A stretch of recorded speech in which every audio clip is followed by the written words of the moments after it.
അടുത്ത യാത്ര നിധി വാലിയിലേക്കാണ്. ഉത്തരാഖണ്ഡിൻ്റെ northern most പാർട്ടിലുള്ള നിധി വില്ലേജും നിധി വാലിയും വളരെ ഭയങ്കര ബ്യൂട്ടിഫുൾ ആയിട്ടുള്ള ഒരു ലാൻഡ്സ്കേപ്പ് ഉള്ള സ്ഥലങ്ങളാണ്. ഇത് ചൈനീസ് ബോർഡറിനോട് ചേർന്ന് കിടക്കുന്നു. ഇപ്പോൾ ആ റൂട്ടിൽ നല്ല മഞ്ഞുവീഴ്ച ഉള്ളതുകൊണ്ട് തന്നെ എത്രത്തോളം അവിടെ നമുക്ക് പോകാൻ സാധിക്കുമെന്ന് അറിയത്തില്ല. നല്ല മഞ്ഞുവീഴ്ച ഉണ്ടെങ്കിൽ മലാരി എന്ന് പറഞ്ഞ വില്ലേജ് വരെ പോകാൻ സാധിക്കുള്ളൂ എന്നറിഞ്ഞു. എന്തായാലും ആ പോകുന്ന റൂട്ട് ഭയങ്കര ബ്യൂട്ടിഫുൾ ആണ്. നമുക്ക് ഏതായാലും പോയി കണ്ടു നോക്കാം.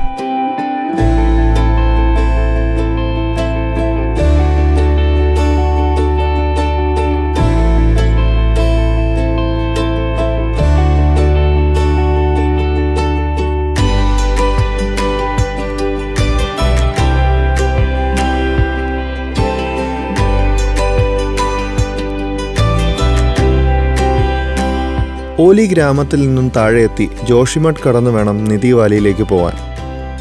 ഇനിയുള്ള യാത്ര ഏറ്റവും മോശം വഴികളിലൂടെ ആയതിനാൽ തന്നെ ടയറുകളെല്ലാം പരിശോധിച്ച് യാത്രായോഗ്യമാണെന്ന് ഉറപ്പുവരുത്തുകയാണ് ആദ്യം ചെയ്തത്. വണ്ടി ഒന്ന് കഴുകുകയും കൂടി ചെയ്തു.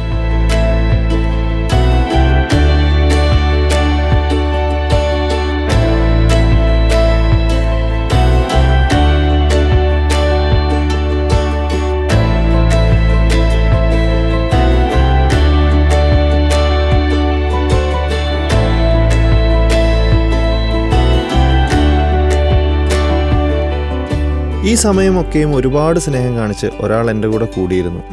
ഈ സ്നേഹം കണ്ടപ്പോൾ നാട്ടിലേക്ക് വരുമ്പോൾ ഇവനെയും കൂടി കൂട്ടിയാലോ എന്ന് വരെ ഞാൻ ആലോചിച്ചു പോയി.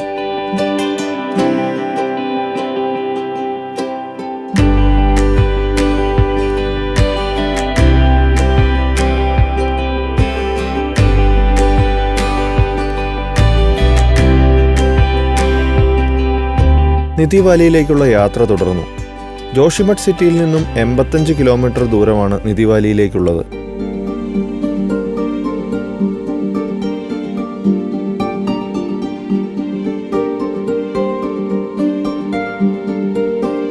നിധി വാലിയിലേക്കുള്ള യാത്രയിൽ വളരെയധികം ശ്രദ്ധിച്ചു വാഹനം ഓടിക്കണമെന്ന് തദ്ദേശവാസികൾ മുന്നറിയിപ്പ് നൽകിയിരുന്നു. കല്ലും മണ്ണും ഇടിഞ്ഞ് റോഡിലേക്ക് എപ്പോഴും വീണുകൊണ്ടിരിക്കുന്നതുകൊണ്ടും പലയിടങ്ങളിൽ മഞ്ഞുമൂടിയും തകർന്നു കിടക്കുന്ന വഴികളായതിനാലും ഈ യാത്ര വളരെയധികം അപകടം നിറഞ്ഞതും ബുദ്ധിമുട്ടേറിയതുമാവുമെന്ന് മുൻകൂട്ടി അറിയാനായി. എങ്കിലും എല്ലാ പ്രതിസന്ധികളെയും തരണം ചെയ്ത് ലക്ഷ്യസ്ഥാനത്ത് എത്തിക്കുവാൻ വോൾവോയ്ക്കാവും എന്ന ഉറച്ച വിശ്വാസവും എനിക്കുണ്ടായിരുന്നു. ഉത്തരാഖണ്ഡിൽ ഈ അടുത്തുണ്ടായ ഏറ്റവും വലിയ പ്രകൃതി ദുരന്തത്തിൻ്റെ ബാക്കി പത്രമായിരുന്നു ഈ വഴിയിലൂടെയുള്ള യാത്രയുടെ തുടക്കത്തിൽ തന്നെ കണ്ടത്. 2021 ഫെബ്രുവരി 7-ാം തീയതി നന്ദാദേവി കൊടുമുടിയിൽ നിന്നും വലിയൊരു മഞ്ഞുപാളി ഇടിഞ്ഞുണ്ടായ മലവെള്ളപ്പാച്ചിലിൽ മുന്നിൽ കാണുന്ന തപോവൻ ഡാം തകർന്നടിയുകയും ഒരുപാട് ആളുകൾ മരണപ്പെടുകയും ചെയ്തിരുന്നു. തപോവൻ കടന്ന് മുന്നോട്ട് നീങ്ങി.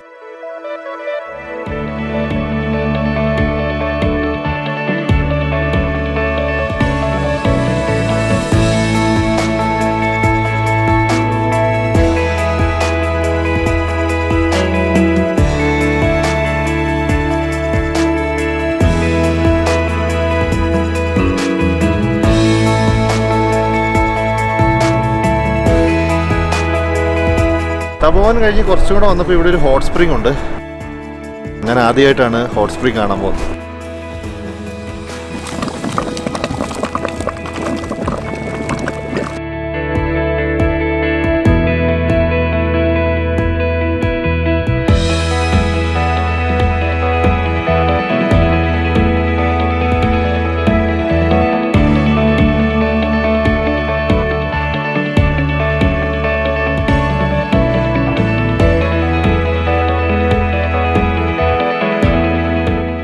ധൗലിഗംഗ നദിയുടെ ഓരത്തോട് ചേർന്നാണ് ജോഷിമഠ് മലാരി ഹൈവേ കടന്നു പോകുന്നത്.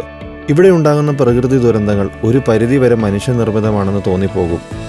കാരണം പരിസ്ഥിതി ലോലമായ സംരക്ഷിക്കപ്പെടേണ്ട ഈ പ്രദേശത്ത് നദികൾക്ക് കുറുകെ ധാരാളം പുതിയ ഡാമുകളും പവർ പ്ലാന്റുകളും ഇതോടനുബന്ധിച്ചുള്ള മറ്റ് നിർമ്മാണ പ്രവർത്തനങ്ങളും നടത്തുന്നത് ഒരുപാട് സ്ഥലങ്ങളിൽ കണ്ടിരുന്നു.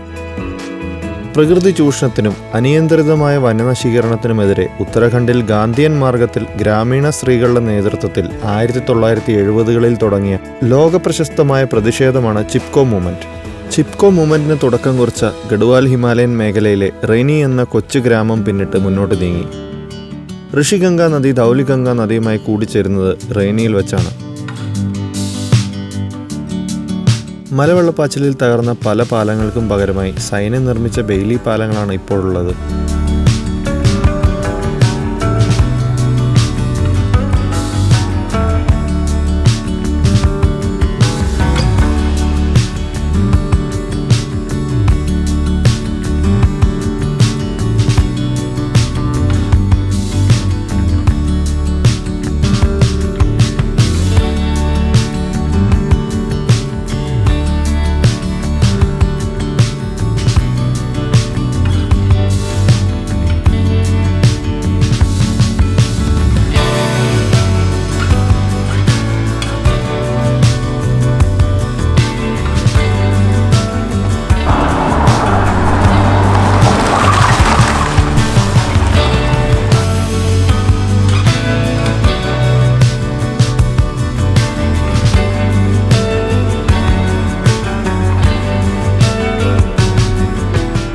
മലാരി വില്ലേജിലേക്ക് ഇനി ഏകദേശം 15ഓളം കിലോമീറ്ററാണുള്ളത്.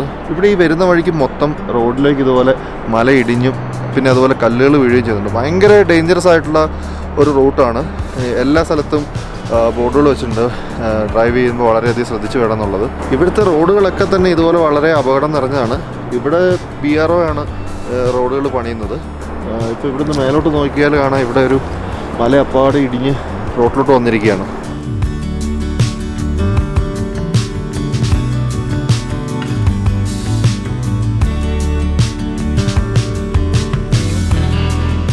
മിക്ക സ്ഥലങ്ങളിലും റോഡിലേക്ക് വലിയ കല്ലുകൾ വീണ് കിടപ്പുണ്ടായിരുന്നു. മലയിടിച്ചിൽ സർവ്വസാധാരണമായ പ്രദേശമായിരുന്നു പിന്നീട് കടക്കേണ്ടിയിരുന്നത്. അവിടെ വെച്ചൊരു വലിയ കല്ല് വണ്ടിയുടെ അടിയിൽ കുടുങ്ങിയെങ്കിലും ഭാഗ്യവശാൽ വണ്ടിക്ക് കേടുപാടുകളോ മറ്റു ബുദ്ധിമുട്ടുകളോ ഉണ്ടായില്ല.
മുന്നോട്ട് പോകുന്തോറും തണുപ്പും മഞ്ഞും കൂടിക്കൂടി വന്നു.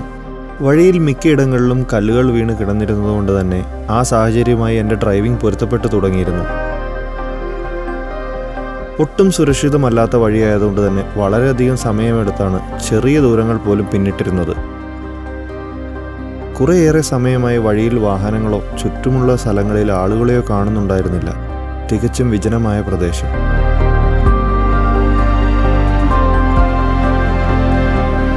മുന്നിലായൊരു വെള്ളച്ചാട്ടം അപ്പാടെ തണുത്തുറഞ്ഞു നിൽക്കുന്ന കൗതുകകരമായ കാഴ്ചയും കാണാനായി. പറഞ്ഞറിയിക്കാനാവാത്ത അത്ര മനോഹരമായ കാഴ്ചാനുഭവമാണ് പ്രകൃതി ഈ യാത്രയിൽ എനിക്ക് സമ്മാനിച്ചത്. കുറെ കൂടി മുന്നോട്ട് പോയപ്പോൾ ചെക്ക് പോസ്റ്റും അവിടെ ഇന്ത്യൻ ആർമിയുടെ ഒരു ക്യാമ്പും കണ്ടത് വലിയ ആശ്വാസമായി.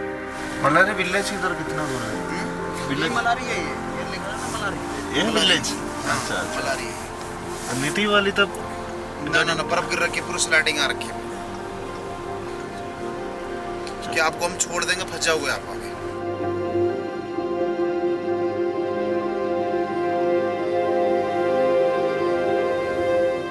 ഇവിടുന്ന് ഏകദേശം 30ഓളം കിലോമീറ്ററാണ് നിധി വാലിയിലേക്കുള്ളത്. അപ്പം ഇവിടെ വെച്ച് സ്ട്രിക്റ്റ് ആയിട്ട് യാത്ര സ്റ്റോപ്പ് ചെയ്യണമെന്ന് ആർമിയിലെ സ്റ്റാഫ് പറഞ്ഞു. കാരണം അങ്ങോട്ട് ഭയങ്കര മഞ്ഞുവീഴ്ചയാണ്, അതുമാത്രമല്ല ലാൻഡ് സ്ലൈഡും ഉണ്ടെന്ന് പറഞ്ഞു. സോ നമ്മളിവിടെ വെച്ചിട്ട് നിധി വാലിയിലേക്ക് കുറച്ചും കൂടെ ഉള്ളൂ കാണണമെന്ന് ആഗ്രഹം ഉണ്ടായിരുന്നു. പക്ഷെ എന്നാലും ഇതുവരെ വന്ന ഈ റൂട്ട് വളരെ ഗംഭീര കാഴ്ചകളായിരുന്നു. ഭയങ്കര ഭംഗിയാണ് കാണാൻ. എന്തായാലും ആ കാഴ്ചകളൊക്കെ മനസ്സിൽ വെച്ചുകൊണ്ട് നമുക്ക് തിരിച്ചു പോകും.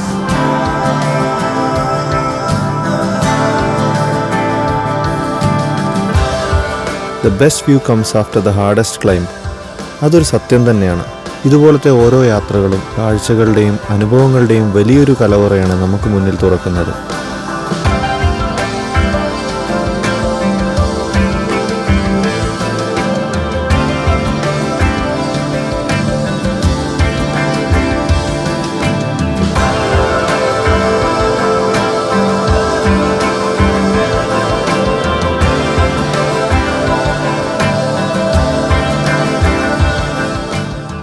നേരം ഇരുട്ടിയതുകൊണ്ട് തന്നെ തിരിച്ചുള്ള യാത്രയിൽ റോഡിൽ പതിയിരിക്കുന്ന അപകടങ്ങളെ പറ്റിയുള്ള ആശങ്ക അല്പം കൂടുതലായിരുന്നു. എങ്കിലും എത്ര മോശം വഴികളിലൂടെ യാത്ര ചെയ്യാനും വോൾവോ നൽകുന്ന ആത്മവിശ്വാസം ചെറുതൊന്നുമല്ല.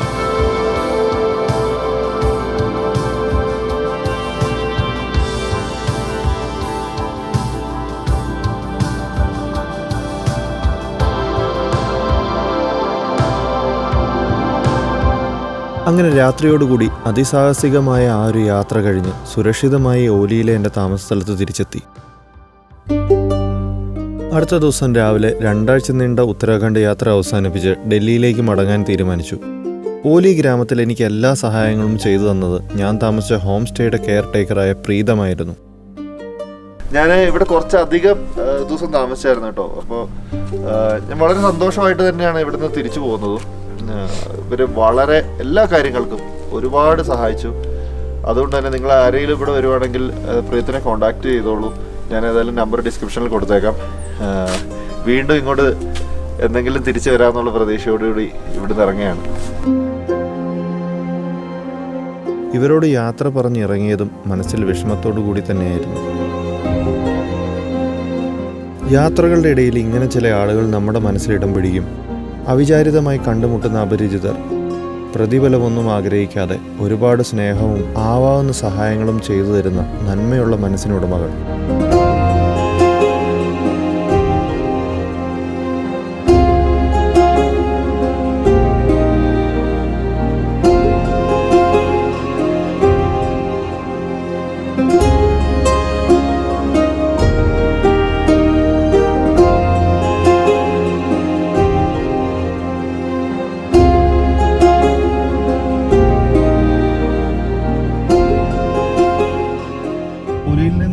ഡൽഹിയിലേക്ക് യാത്ര തുടങ്ങിയിരിക്കുകയാണ്. ഏകദേശം 520 കിലോമീറ്ററോളം ഉണ്ട് ഡിസ്റ്റൻസ്. 12 മണിക്കൂറാണ് കാണിക്കുന്നത്. പക്ഷെ 12 മണിക്കൂറിൽ കൂടുതൽ എന്തായാലും എടുക്കും. കാരണം വഴിയിൽ പല സ്ഥലങ്ങളിലും മണ്ണിടിഞ്ഞിട്ട് വീണിട്ടുണ്ട്. കുറേ സ്ഥലത്ത് വഴി പണി നടക്കുന്നുണ്ട്.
NH7-ലൂടെയാണ് യാത്ര ചെയ്യുന്നത്. നമ്മുടെ റൂട്ട് എന്ന് പറഞ്ഞാൽ രുദ്രപ്രയാഗ്, ശ്രീനഗർ, അത് കഴിഞ്ഞ് ദേവപ്രയാഗ്, ഋഷികേശ്, ഹരിദ്വാർ. ഡൽഹി.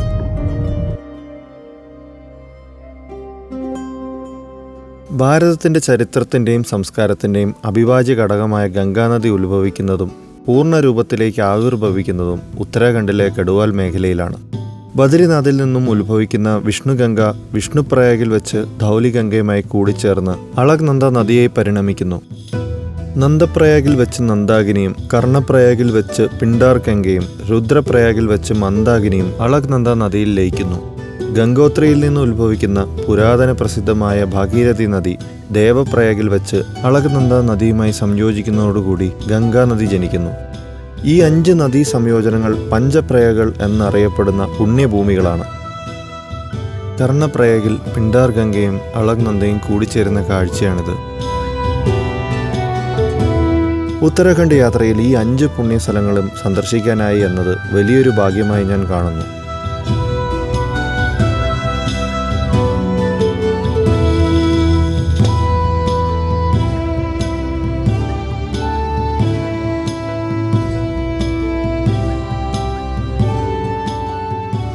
ഒരുപാട് സ്ഥലത്ത് റോട്ടിലിങ്ങനെ കല്ല് വീഴുന്ന പ്രശ്നമുണ്ട്. അത് സൈൻ ബോർഡ്സ് ഒക്കെ വെച്ചിട്ടുണ്ട്. നമ്മൾ ഋഷികേശിൽ നിന്ന് വരുന്ന വഴിക്ക് ഈ ദേവപ്രയാഗത്തുന്നതിന് ഒരു 2-3 കിലോമീറ്റർ മുമ്പ് വെച്ചിട്ട് ഒരു സ്ഥലത്ത് വെച്ചിട്ടാണ് ഒരുപാട് കല്ല് റോട്ടിലോട്ട് വീണത്. ഒരു കല്ല് നമ്മുടെ വണ്ടിയിൽ വന്ന് ഡോറിലിട്ട് ഇടിച്ചത് ഞാൻ മുമ്പ് പറഞ്ഞിരുന്നല്ലോ.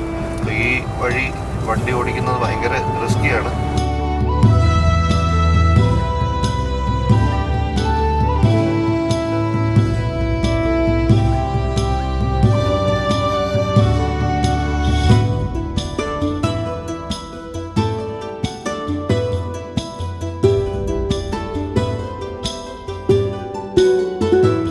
അങ്ങനെ മണിക്കൂറുകൾ നീണ്ട ആ യാത്ര കഴിഞ്ഞ് പുലർച്ചയോടുകൂടി ഡൽഹിയിൽ എത്തിച്ചേർന്നു.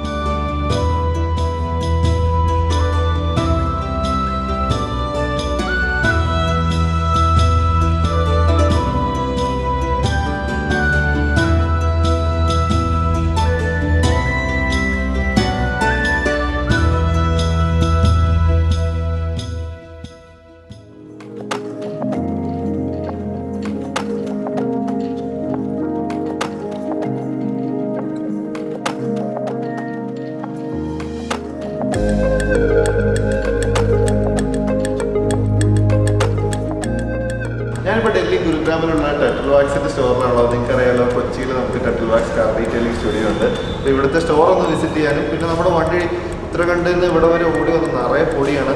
നമ്മൾ ഹാൻഡ് ഓവർ ചെയ്യുന്നതിന് മുമ്പ് നന്നായിട്ട് വാഷ് ചെയ്ത് ക്ലീൻ ചെയ്ത് കൊടുക്കണം. പിന്നെ കല്ല് വീണിട്ട് 1-2 സ്ക്രാച്ചസ് ഒക്കെ ഉണ്ട്, അത് റിമൂവ് ചെയ്യണം. അതിനുവേണ്ടി വന്നിരിക്കുന്നതാണ്. ഇതിന് ശേഷം നമ്മൾ വണ്ടി ഹാൻഡ് ഓവർ ചെയ്യണം.